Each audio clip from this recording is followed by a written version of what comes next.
What's going on YouTube? Centex Collector here with another 3D printed project complete. This time it's a small one. This is the Night Raven Drone, designed by Steve's Toys, allegedly. Cool little design. Yes, I just did the drone, and yes, it's in blue and not in black because I wanted it to fit in with the rest of my Cobra Air Force, which is, the Rattler's blue. I may do a Night Raven, we'll see. So I scaled this down to 89% because 100% was just going to be way too big, like most of those designs by him.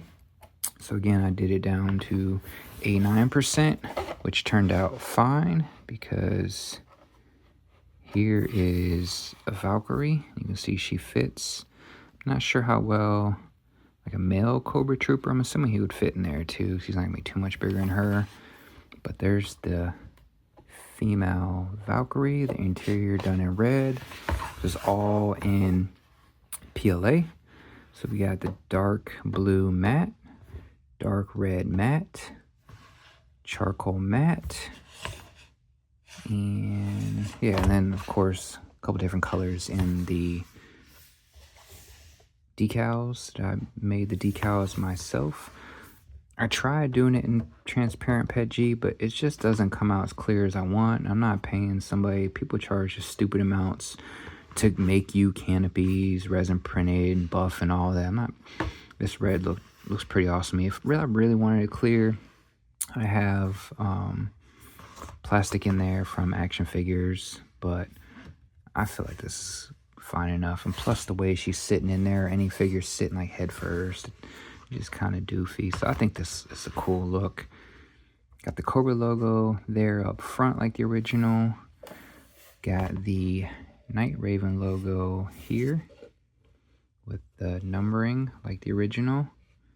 So this logo, if I got a clean logo from 3djoes.com. So apparently it had some different logos there, so I was able to snag the logo and then work my magic in Photoshop and some other apps to get it down to an SVG. Got the Cobra logo there with the numbering, just like the original. Numbering was kind of tricky. I had to work some magic to acquire that and get it clean, but the detail on this is really nice. It was only 8 parts, so it was basically, there's a front little piece down here that you have to put in first before you put on the top, so it like snaps down there. There's one piece there.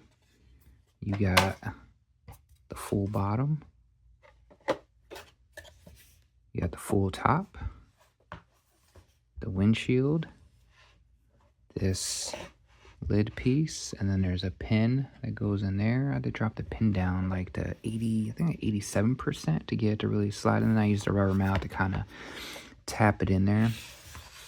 You got your two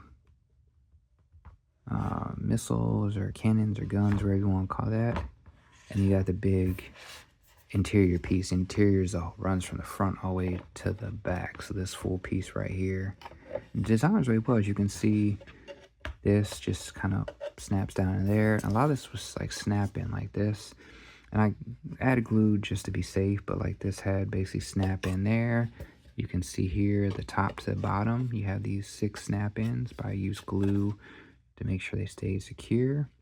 The interior had like snap-ins or into the bottom piece. The windshield popped into the top piece.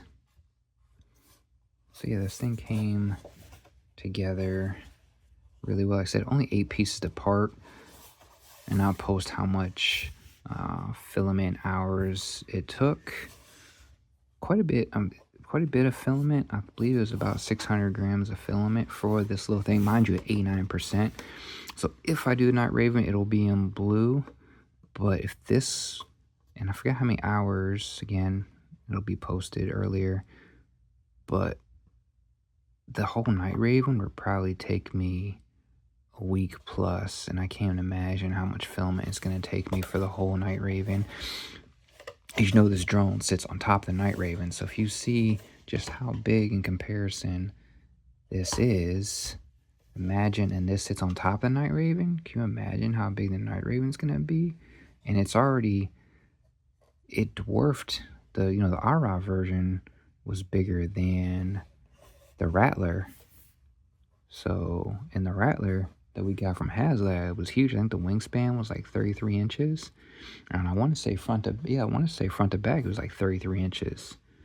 So that's almost 3 feet right there. But the good thing about the Night Raven, it's more slender, so it's not going to have a wide wingspan because it was made after some sort of Air Force stealth type thing, like SR-22 or something like that. But let's just take a quick look and see what this does actually compared to in size. So if I take the Hasbro Stinger off my shelf, you can just see, for grins and giggles, it's basically as big as a Stinger. That's a good little chunk of space. And then what I was thinking on the wall, so here's my Cobra Air Force, right? There's a Rattler, there's a Claw, so I'm thinking of getting like clear acrylic or clear shelves for the wall, and I can put the Claw up on that and maybe the drone. If not, I have to like hang it from the ceiling. I really don't like hanging stuff from the ceiling with fishing line. There's the Rattler, obviously. That's gonna stay there on its stand. And then there's just like little land vehicles that you may have seen in my previous videos. I got the ferret up there just because it's blue and just to have it there. I'm thinking that if I did the Rattler, I would definitely have to hang it from the ceiling, and maybe I have it pointing that way or whatever. But that's my idea for a little Cobra Air Force. That's why I would do the Night Raven in blue, just to have something different. Because again, you all have seen the Night Raven in black over and over and over. So here it is in blue. And maybe I'd make one in black later on. But yeah, there we go. There is at least the Night Raven drone. And if I feel bold, maybe I'll attempt the Night Raven if I don't have any like outstanding projects. This was a fairly quick project I got done in a day or two.